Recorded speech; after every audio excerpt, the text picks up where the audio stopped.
alien champions froze in fear when they witnessed what Deathworlders call Mercy Part 1, the arena of the Galactic Conclave. The space station hung in the dark like a second sun. It had no name that human tongues could say properly, so the diplomats from Earth had taken to calling it the Wheel, because that is what it looked like from a distance.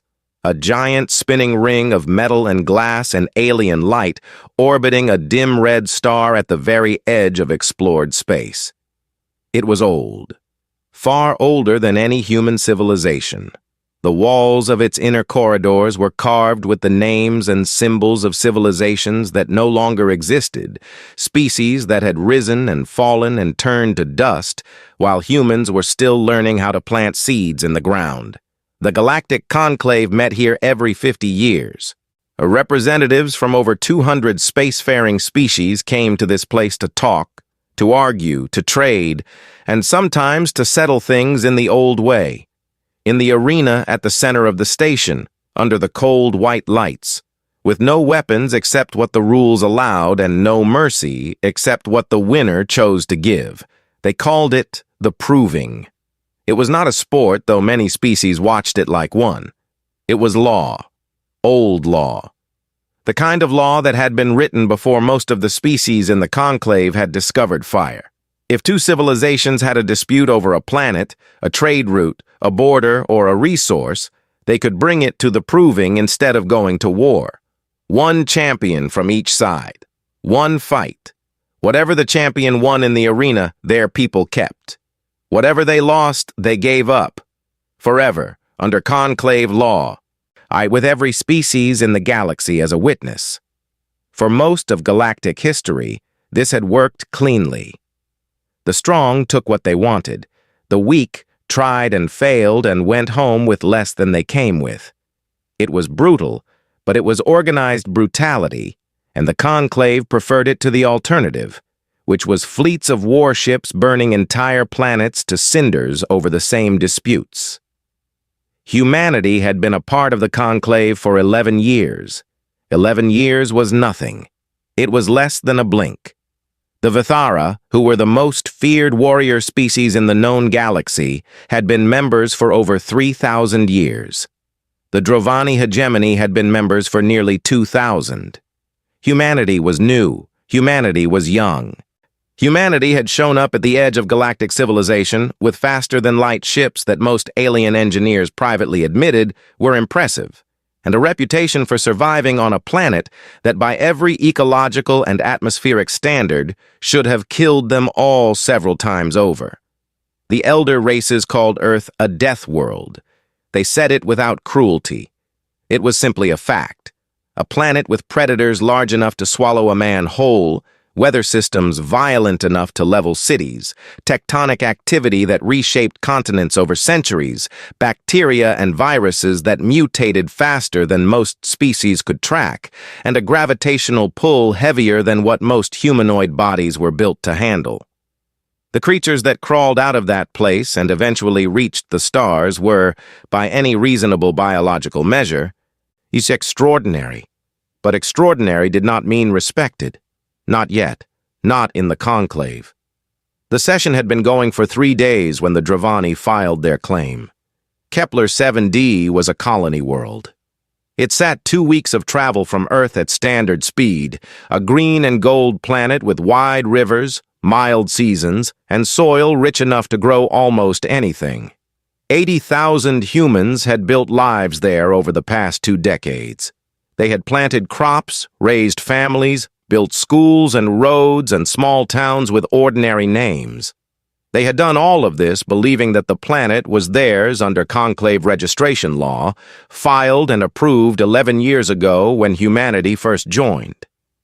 The Drovani disagreed. Their legal team, a group of scaled, cold-eyed reptilians in formal robes, presented a counterclaim going back centuries, arguing that Kepler 7d had been catalogued by a Drovani survey vessel long before humans had reached it, and that the original registration had been filed improperly. The argument was thin. Several conclave members said so quietly in the side corridors. But under conclave law, a disputed claim had only one clean resolution: approving. The human ambassador sat at a long curved table in the main chamber when the challenge was formally issued. Her name was Lena Carr. She was 43 years old with short gray hair and the kind of face that did not give much away. She had spent 20 years in diplomatic service and had handled difficult rooms before. She listened to the Drovani representative finish speaking.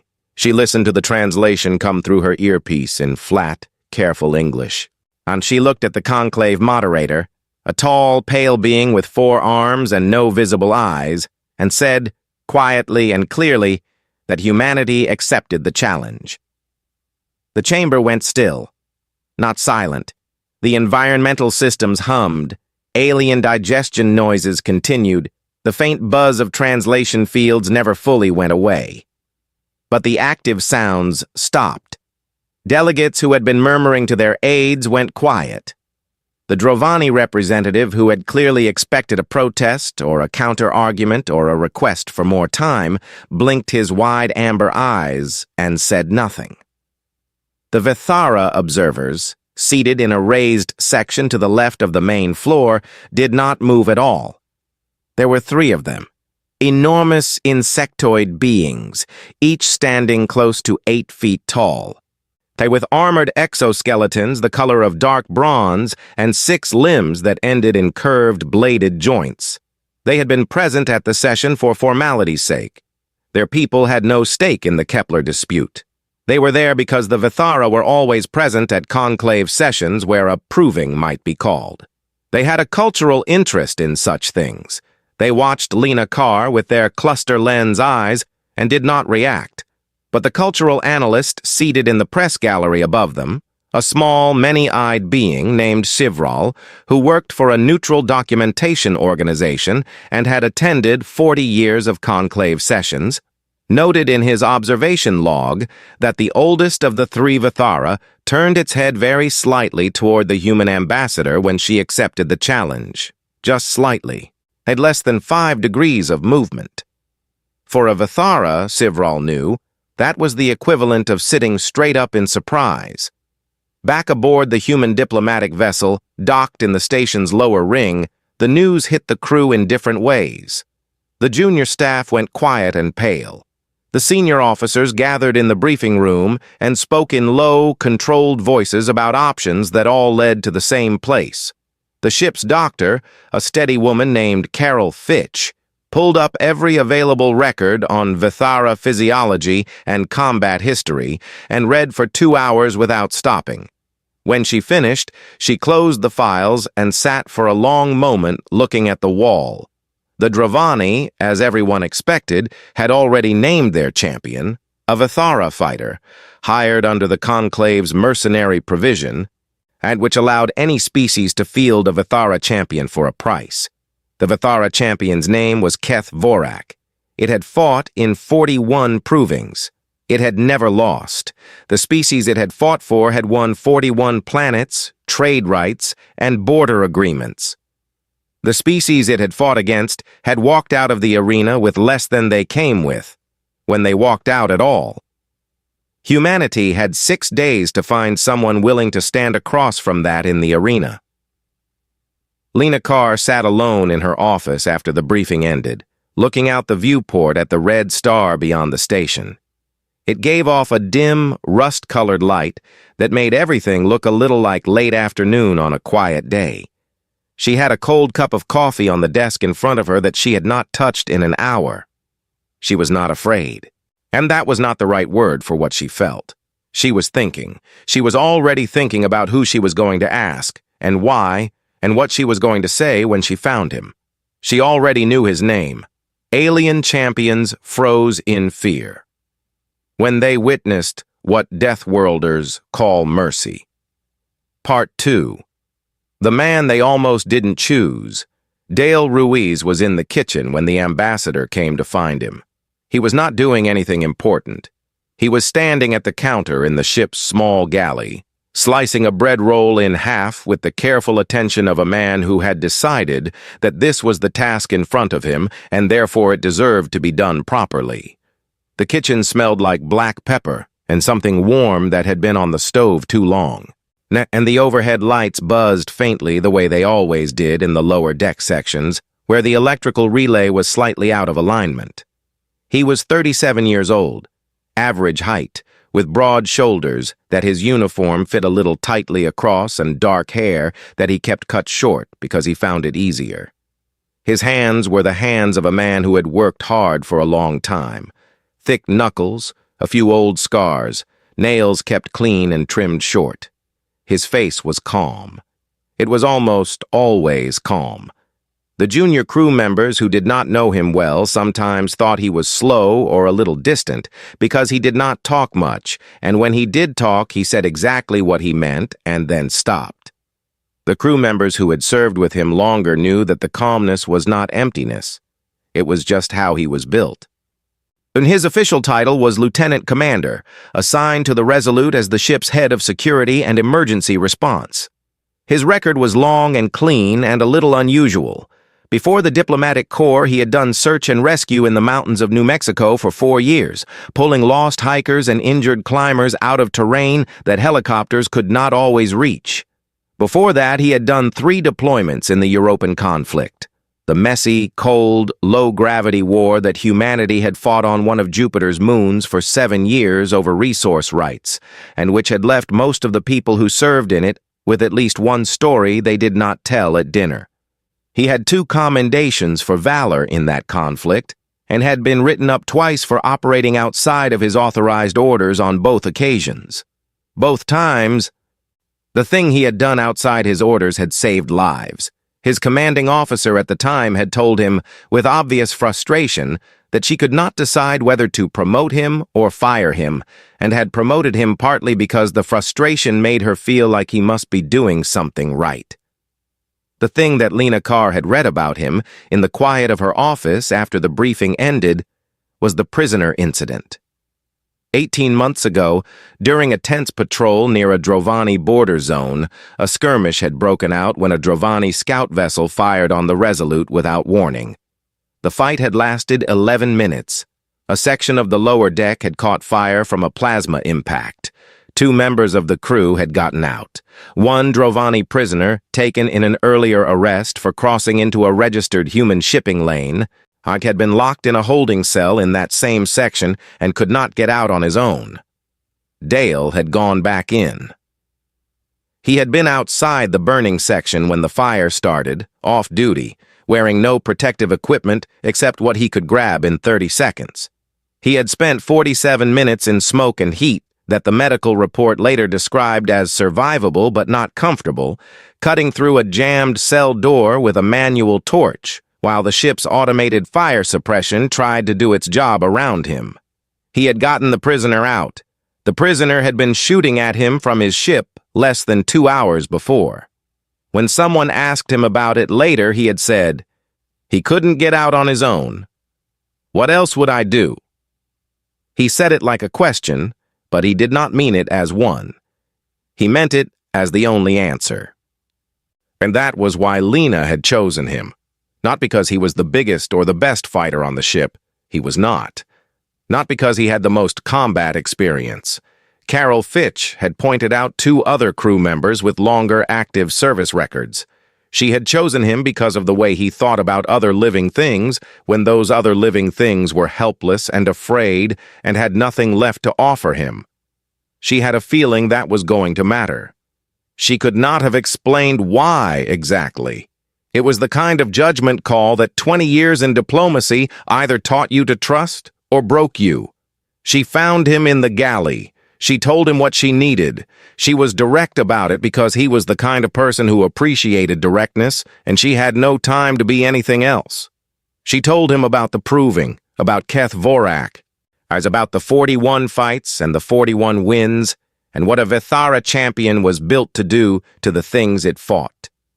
He listened without interrupting. He set down the bread knife while she was talking, and leaned against the counter with his arms crossed and his eyes on her face, and just listened. When she finished, he was quiet for a few seconds. Then he asked, "What are the rules in the arena?" She told him. Short blade, Kinetic impact suit, no ranged weapons, no external assistance, fight until one side was unable to continue or yielded. He nodded slowly. "Okay," he said. "I'll do it. Let me read everything you have on how it has fought before." That was all. He did not ask what would happen to him if he lost, though they both knew. He did not make a speech. He picked the bread knife back up, finished what he had been doing, and walked out of the galley with the quiet, purposeful step of a man who had decided where he was going. Patrice Holloway, the ship's cook, had been standing near the back of the kitchen during the whole conversation, pretending to sort a cabinet of dried goods. After Lena left, she came out and stood where Dale had been standing and looked at the door he had gone through.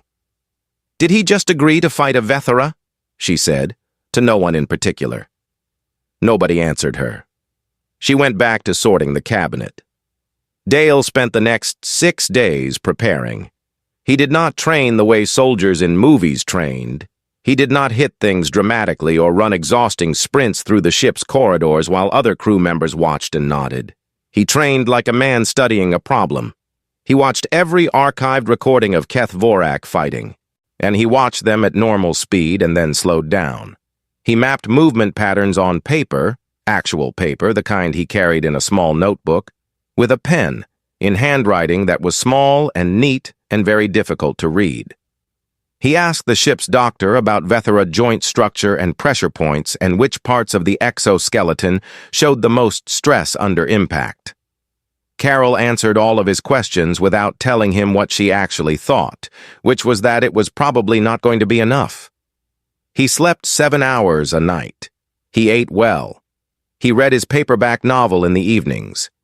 Sivral, the cultural analyst, whose monitoring assignment covered all vessels docked at the station, had access to the ship's non-private internal sensors as part of standard conclave documentation protocol, and he watched Dale's preparation with growing unease.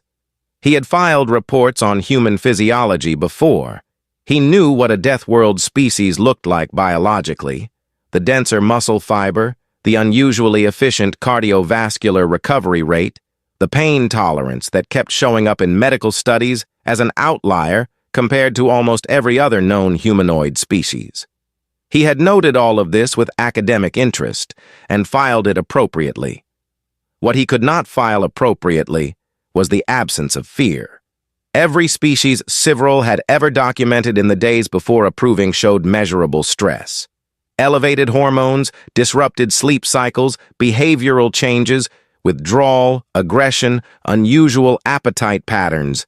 It showed up differently in different species, but it always showed up, because any creature with enough intelligence to understand what a Vethera was would respond to the knowledge of facing one with something that looked like fear, because that was the only rational response. Dale Ruiz's biometric data, captured passively through the sensor array, showed a resting heart rate of 61 beats per minute 4 days before the fight. His sleep patterns were normal. His cortisol levels were elevated, but only slightly. Approximately what Sivral's own readings showed during a stressful report deadline. He was not fearless in the way of a creature too simple to understand danger. He understood perfectly well. Sivral was certain of that. He was calm in spite of understanding. And that, Sivral wrote in his private notes that night, was something different entirely. Something he did not have a good category for yet. He stared at the note for a while and then wrote one more line below it, slowly. "These creatures are very strange," he wrote. "I am not sure the Conclave is ready for them." Alien champions froze in fear when they witnessed what Deathworlders call mercy. Part 3, The Proving. The amphitheater was the oldest part of the station. Every other section of the wheel had been rebuilt, repaired, upgraded, or extended at some point over its long history. Corridors had been widened to accommodate new species. Atmospheric zones had been added when civilizations with unusual breathing requirements joined the conclave. Entire docking rings had been added and removed as traffic patterns changed across centuries. but the amphitheater at the center had never been touched. It sat at the core of the station exactly as it had been built, in a time so long ago that the species who built it were no longer around to say why they had made it the size they did, or why the floor was that particular shade of dark gray stone, or why the lighting came from panels set into the walls at an angle that made everything in the arena look slightly shadowless and cold. It held 200,000 spectators.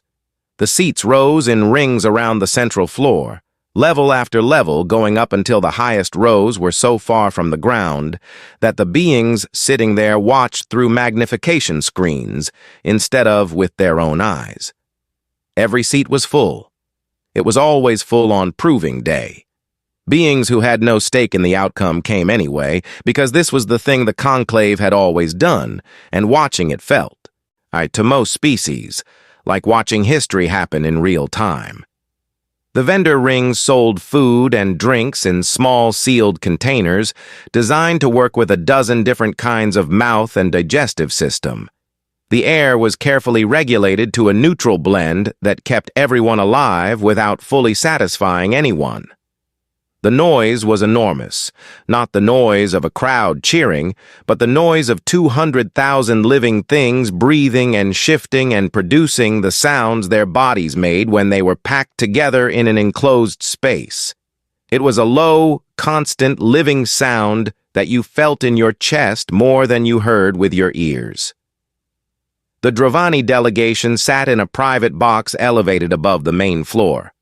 Their senior diplomat, Vorek Shan, they watched the preparations below with his wide amber eyes and the patient expression of a being who already knew how this would end.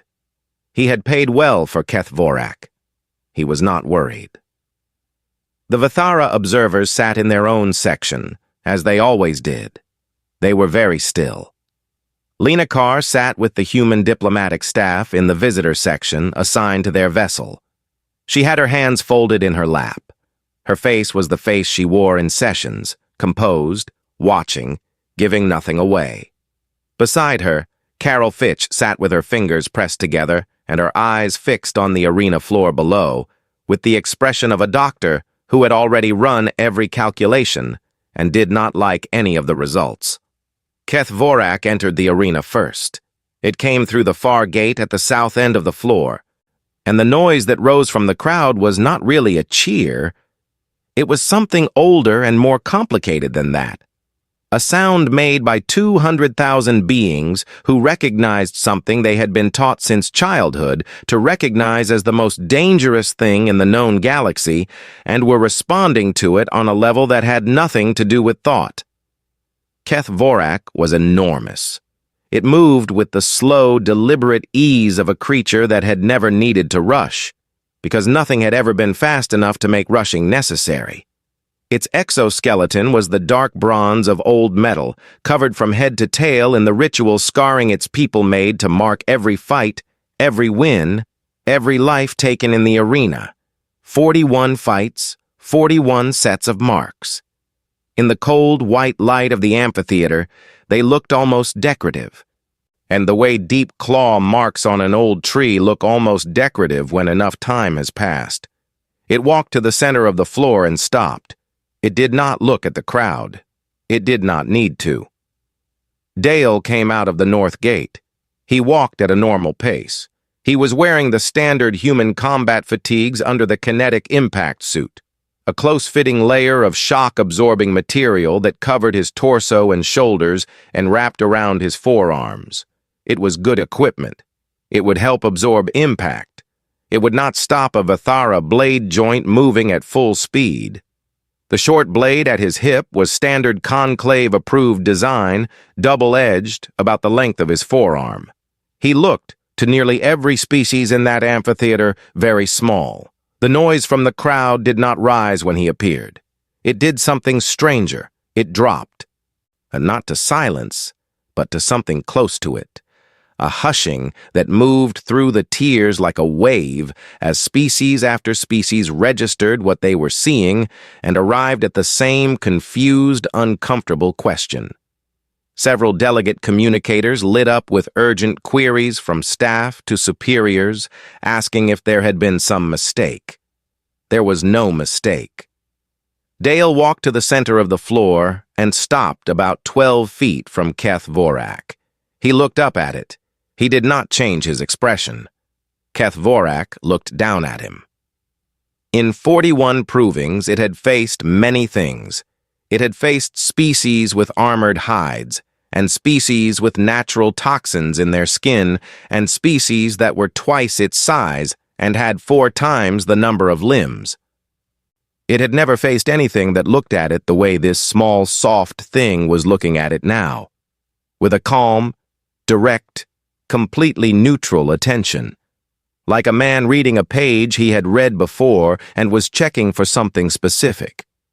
The conclave moderator's voice came from the arena's sound system in 300 languages at once, announcing the terms and the names of the champions and the stakes, as it always did. Neither Dale nor Keth Vorak looked at the moderator. The signal sounded. Keth Vorak moved first, because it always moved first, and it moved like something that did not believe in gradual escalation. Its primary strike came fast and direct, a sweeping blow with its upper right blade limb that would have removed a standing human's head from its shoulders if it had connected cleanly. It did not connect cleanly.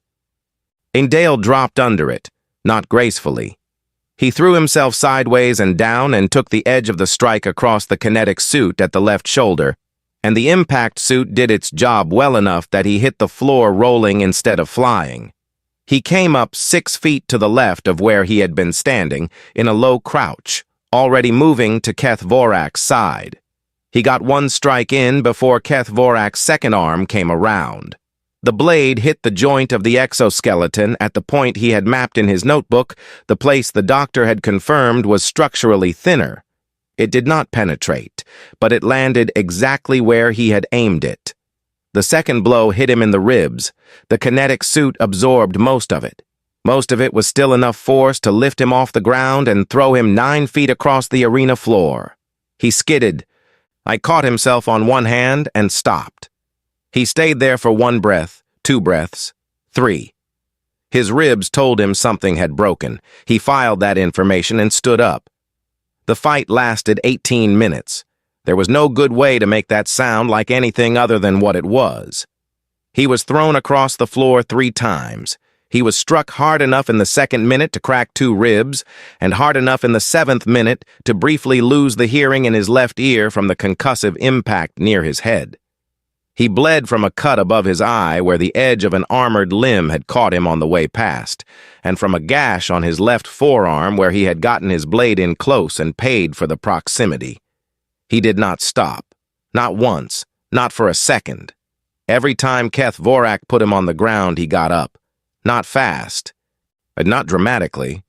He just got up, the way a man gets up from a chair when he has decided it is time to stand. He kept reading the fight. He kept going to the same joint, the same weak point, methodically every time he got close enough. He was not trying to win quickly.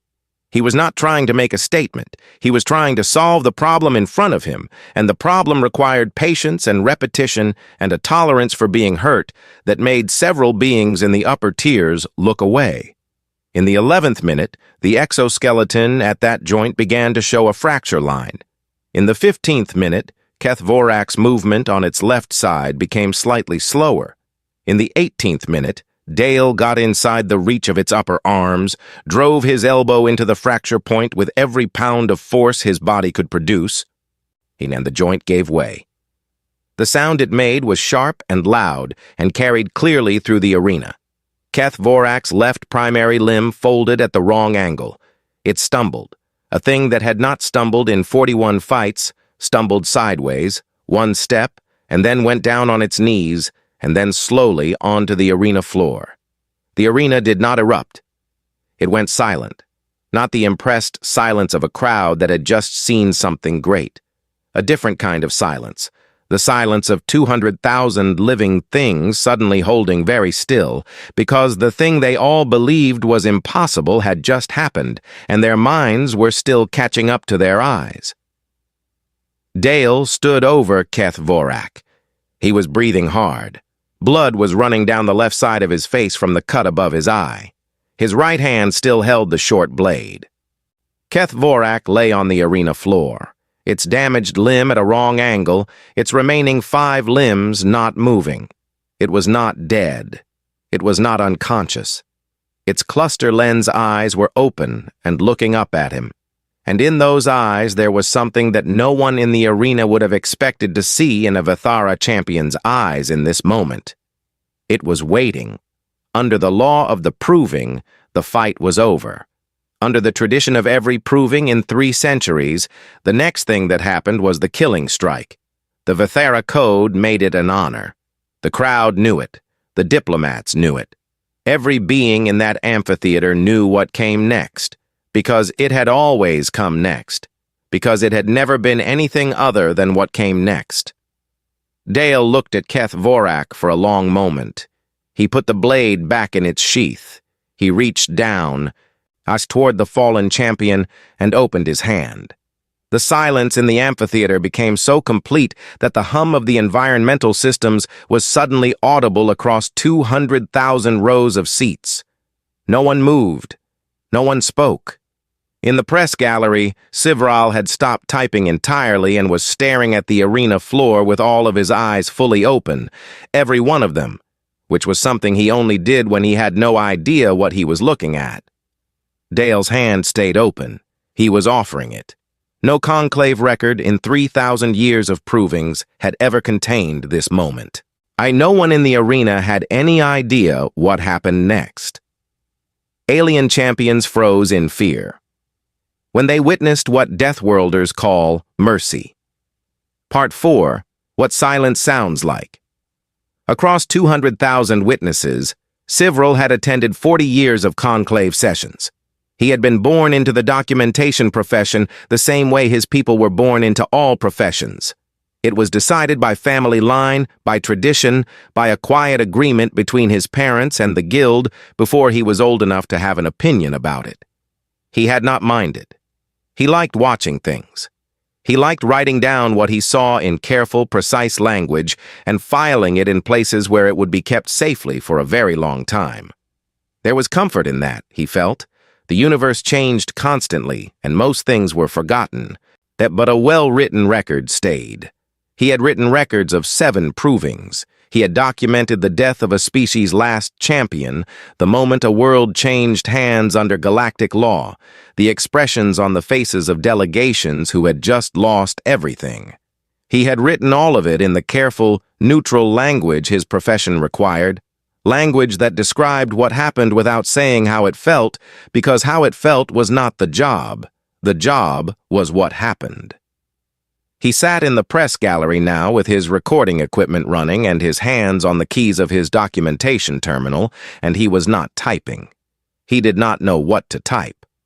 Below him on the arena floor, the human champion was standing over the fallen Vithara with one hand open and extended. And the silence around that image was so complete and so strange that Sivral's recording equipment had flagged it automatically as a technical fault and run a self-diagnostic because the silence registered as an audio anomaly. The diagnostic came back clean. The silence was real. 200,000 beings, and not one of them was making a voluntary sound. Sivral's fingers touched the keys. He typed, "At the conclusion of combat, the human champion declined to deliver the killing strike." He stopped. He read the sentence. He deleted it. He typed, "Following the incapacitation of the Vithara champion, the human champion." He stopped again. He deleted it again. He sat for a moment, and then he typed, "The human extended his hand toward the fallen champion." He looked at that sentence for a long time. And then he opened a new sub-file and labeled it "Context Required" and started writing faster, because the thing he had just watched did not fit in any existing category, and if he did not start building a new one immediately, the record was going to be useless to everyone who read it in the future, and the future, he felt very strongly, was absolutely going to want to understand this moment. In the Drovani private box, Vorek Shan had not moved since the 18th minute. He was a calculating being. He had been a diplomat for 60 years, which in Drovani terms was considered a fairly standard middle career span. He was good at his job because he was good at reading situations and assigning probabilities to outcomes. And he had never been badly wrong about a situation because he was careful and thorough, and he did not allow his preferences to color his analysis. He had wanted Kepler 7d for the hegemony because it was a valuable planet, and he had believed the legal argument, while thin, was strong enough to force a proving, and he had believed the proving was winnable because of Keth Vorak, and Keth Vorak had always been enough. He had not been badly wrong about many situations. He was sitting with that right now, but the planet was not what he was thinking about. He would think about the planet later, when the legal reality had settled, and the paperwork was done, and there were official channels to process through. Right now he was thinking about the image on the arena floor because it was the image he could not stop looking at, and the image of the human standing over the Vithara with his hand open, and the thing that image was telling him about the species that had produced this individual and what that species might mean for the hegemony's plans over the next several hundred years. His empire had expanded for centuries. The mechanism of expansion was simple. Find a species with something valuable, challenge them to a proving, win. It worked because strength was universal. Every species understood strength. Every species, when it saw a stronger thing, either fled or fought or surrendered, and the one that surrendered could be managed. The model assumed that intelligent life followed certain predictable paths when faced with power, because the universe had always rewarded those paths and punished the ones that deviated. And a creature that won and did not press the win was not following any of those paths. Vorek Shan sat very still in his elevated box and felt for the first time in 60 years of diplomatic work that his probability models needed significant revision. He did not enjoy the feeling. He filed it carefully under ongoing assessment and kept looking at the arena floor where the human's hand was still open, still waiting. The three Vithara observers had not moved at all. In the culture of the Vithara people, stillness was a significant gesture. They moved constantly in ordinary life. Their biology required it. Their restless, six-limbed bodies were built for motion the way a river was built for water, and a still Vithara was a Vithara paying full attention to something it found genuinely unusual. All three of them were paying full attention now.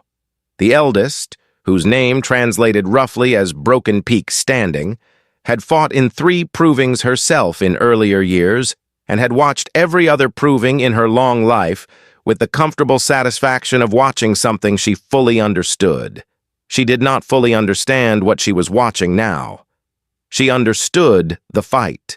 She understood every strike and every fall, and every time the human got up when he should have stayed down, and she understood it the way she understood anything, by measuring it against what she knew, and what she knew was that this was a death world creature, and death world creatures were extraordinarily difficult to stop once they had decided to continue, which explained the fight well enough. And she had expected the human to lose, but she had also half expected the fight to be more interesting than most, and she had been right about that. She had not expected the hand. Among her people, the killing strike at the end of a proving was not cruelty. It was the opposite. It was the highest acknowledgement one warrior could offer another. The declaration that the fallen was a thing worth ending cleanly, that they had earned the honor of a finished fight. To not deliver it was to say that the fallen was not worth the gesture. It was the deepest disrespect her people's culture contained. And yet, the human did not look like he was being disrespectful. Broken Peak Standing had watched a great many beings in a great many circumstances, and she knew what disrespect looked like in a body, and it did not look like this. The human's posture was open. His face was... She did not fully understand human faces. They were soft and mobile in ways that made them difficult to read. But his face did not have the quality of contempt in it. It had the quality of something she had no direct word for in her own language. She turned to the youngest of her group, a junior observer named Thin Blade Rising, and said very quietly, in their own language, "What does that gesture mean?" "The open hand." Thin Blade Rising, who had studied more human cultural data than the others as part of his documentation training, was quiet for a moment. Then he said, "I believe it is an offer of assistance, to help the fallen person stand up." Broken Peak Standing looked back at the arena floor.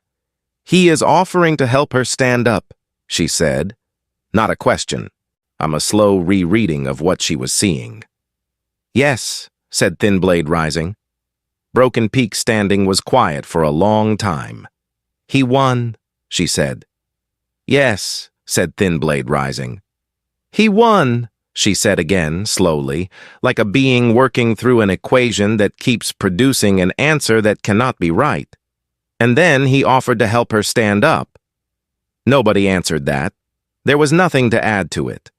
In the press gallery, Sivral had stopped trying to fit what he was watching into existing language and had started building new language from the ground up, writing quickly now, filling a sub-file with notes and observations and questions and the beginnings of a framework for a thing he did not yet have a name for. He would find a name. That was the job.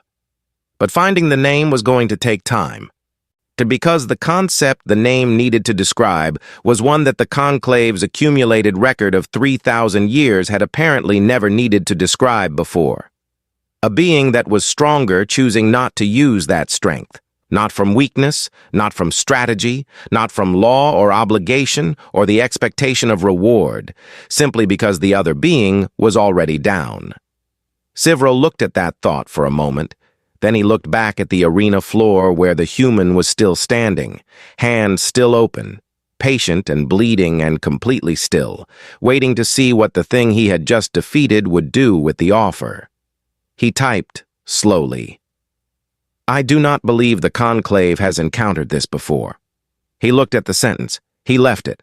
Across the station's public communication networks, the image was already spreading.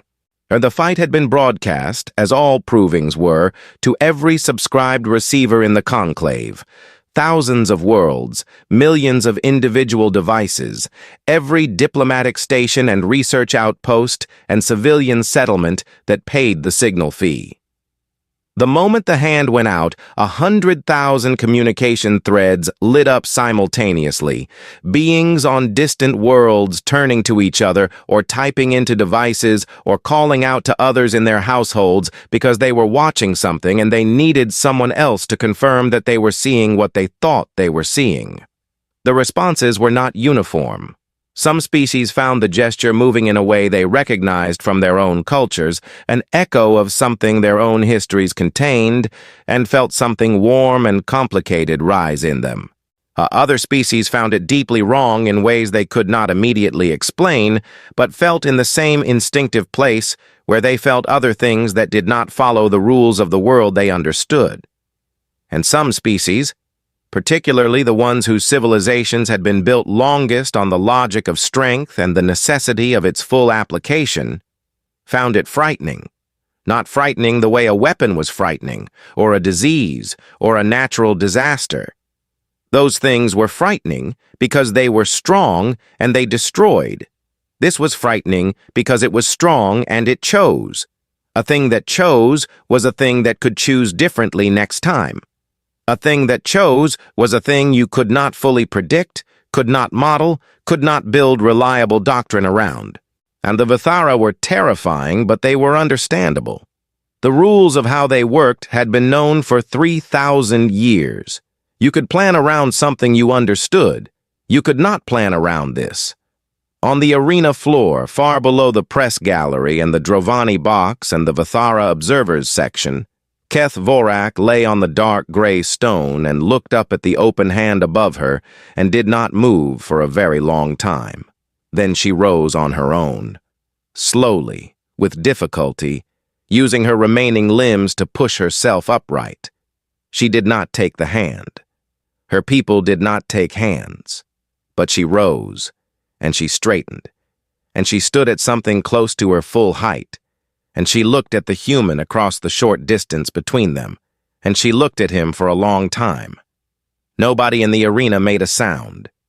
Dale looked back at her. Then he lowered his hand. He did not say anything. His face was still calm, still that neutral, patient attention, and there was nothing in it that looked like triumph or satisfaction or contempt. There was nothing in it that looked like it needed anything from this moment. Keth Vorak held his gaze for 3 more seconds. Then she turned and walked toward the gate she had come from, slowly, carrying her broken limb at her side, and the crowd watched her go in absolute silence. 200,000 witnesses who had come expecting to see one thing and had seen something entirely different, something none of them had words for yet, but all of them would spend a very long time thinking about. The conclave moderator's voice came through the arena sound system, formally declaring the outcome of the proving in 300 languages. A Kepler 7D was confirmed as a registered human colony world. The Drovani challenge was dismissed.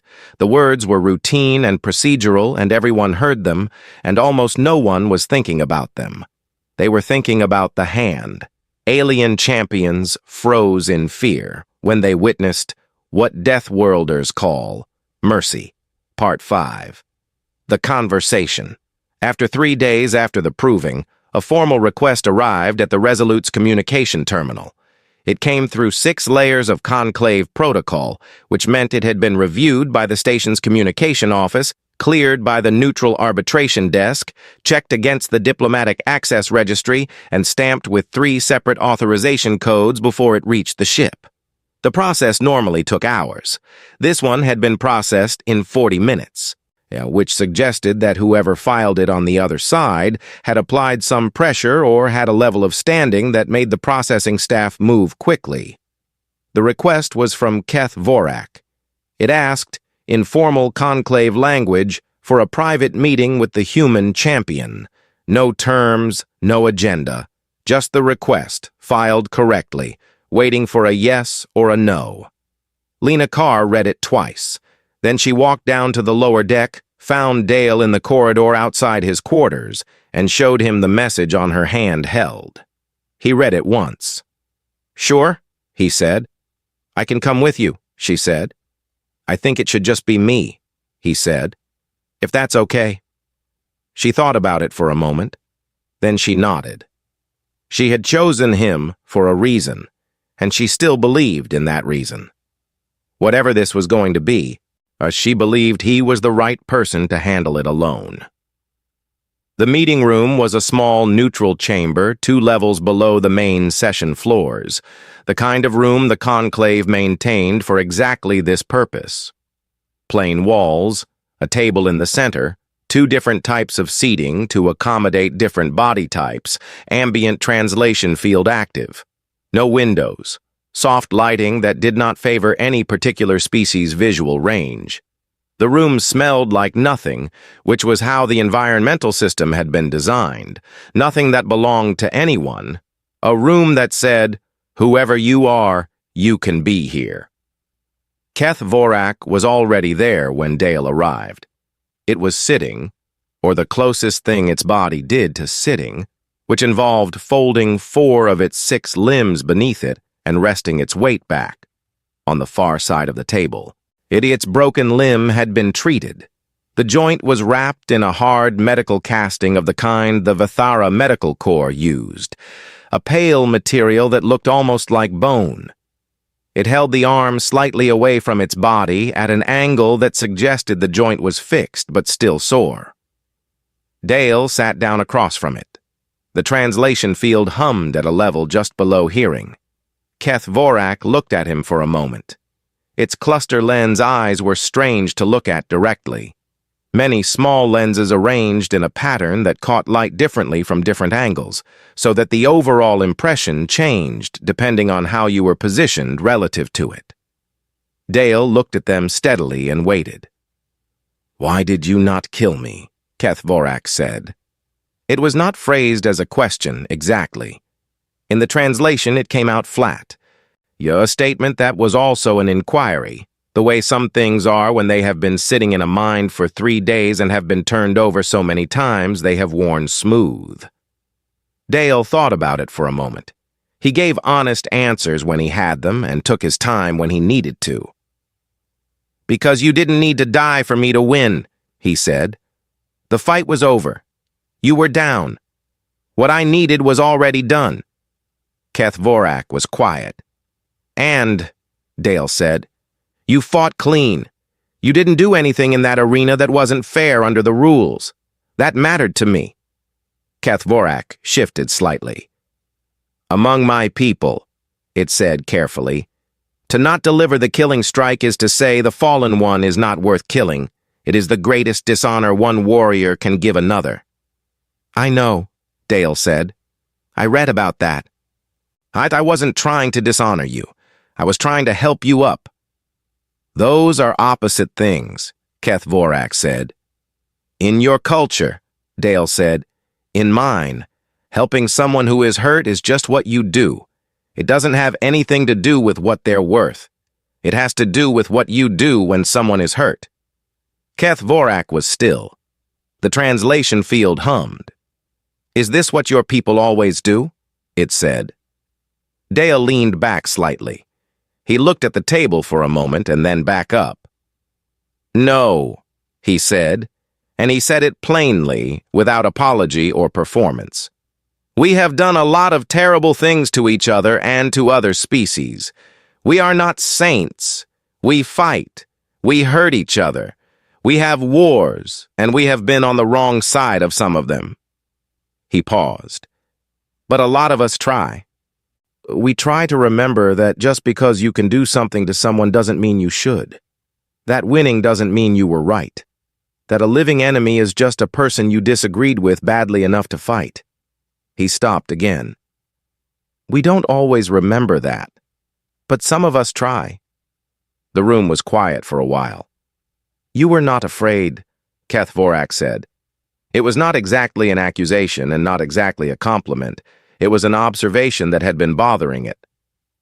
"I was afraid," Dale said. Keth Vorak's lenses shifted. "Your body did not show it."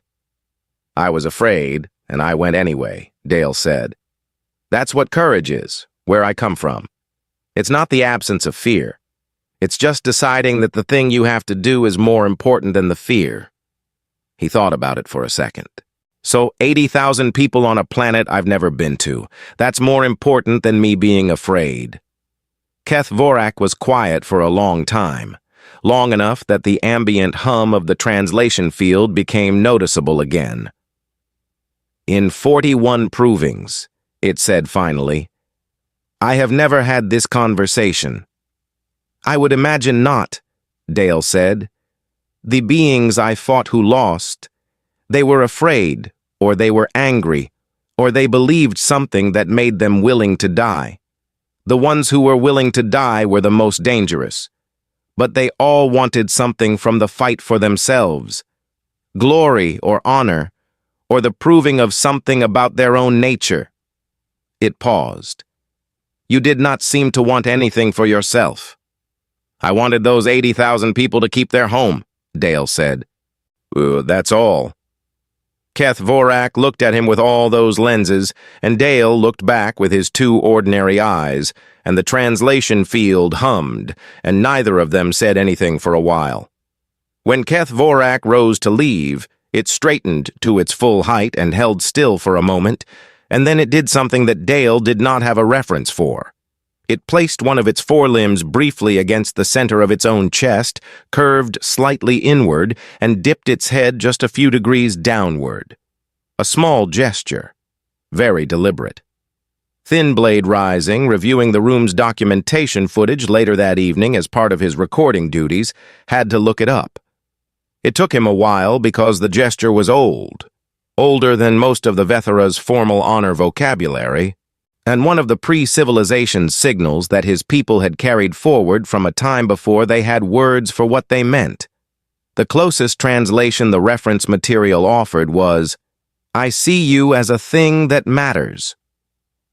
In 3,000 years of documented conclave history, a Vethara champion had made that gesture to a defeated opponent exactly twice. Both times the recipient had been Vethara. Thin Blade Rising filed the footage carefully and added a note that the cultural significance of the gesture required additional academic review, because he suspected that what he was looking at was something his documentation guild was going to be discussing for a very long time. On Kepler 7d, the news arrived on a Tuesday morning local time. So the settlement's communication officer received the official conclave transmission, confirming the outcome of the proving and the legal status of the colony, and read it twice, and then walked out of the communication office and stood in the main street of the colony's central town and shouted at the top of his lungs. Within 20 minutes, most of the town's few hundred residents were in the street. Within an hour, the news had reached every settlement on the planet. 80,000 people who had been waiting for 3 days without sleeping very well all at once understood that they were staying, that the fields they had planted would be harvested by them, that the schools their children went to would still be there next year, that the roads they had built and the houses they had painted and the small ordinary details of the lives they had made were not going anywhere. On the edge of the main settled area, a farmer named Cal Hardin heard the distant sound of celebration from the town and looked up from the fence post he was setting. He was a quiet, large man with a weathered face and the permanent squint of someone who spent most of his days outside in bright light. He did not know the name of the man who had fought for him. He did not know the details of what had happened in the arena. He knew that his planet was safe and his family was staying, and the morning was cool, and the sky above the fields was the particular shade of gold and blue that it got in early spring on Kepler 7d, as a color he had never seen anywhere else in his life, and that he loved very specifically. He set the fence post. He patted the dirt down around it with the heel of his boot.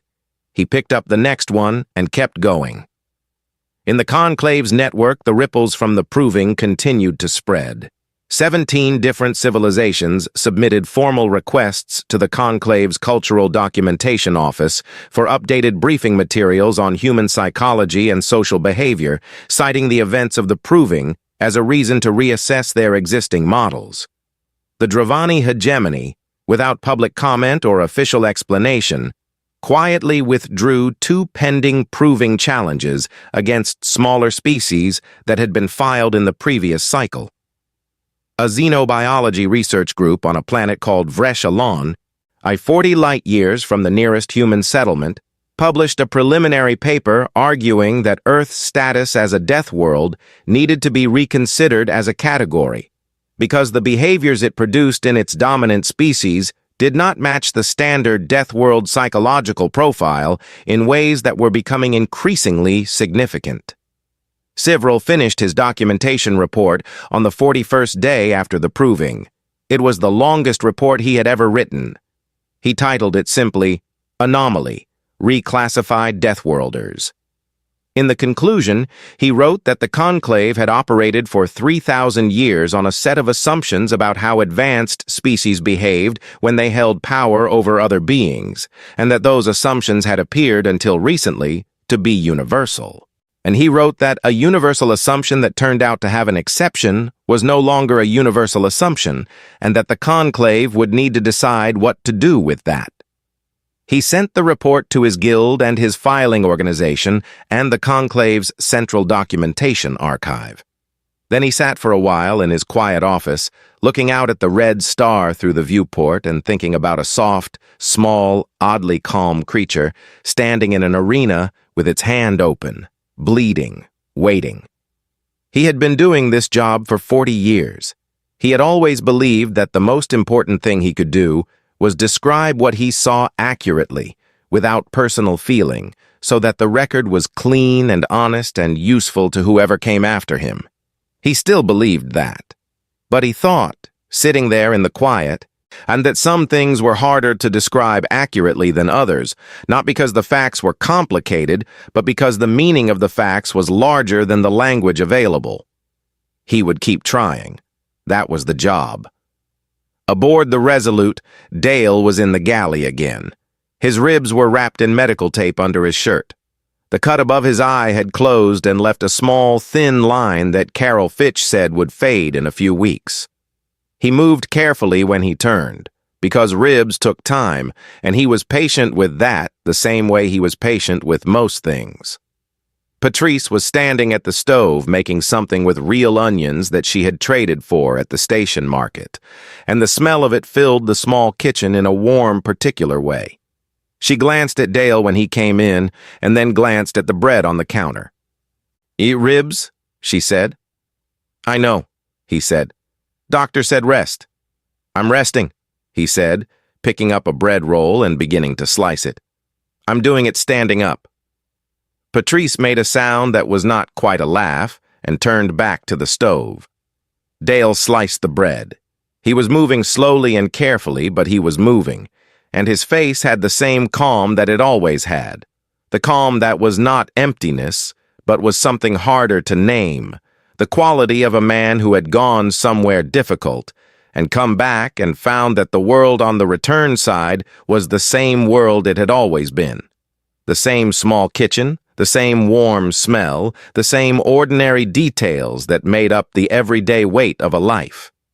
His paperback was on the counter where he had left it 3 days ago, face down at the page he had been on. He picked it up, found his place, and leaned against the counter and read while Patrice cooked, and the ship hummed around them, and somewhere far away, on a green and gold planet with wide rivers and good soil, 80,000 people were living their lives in the uncelebrated, irreplaceable, entirely ordinary way that people live their lives when they are safe and they know it.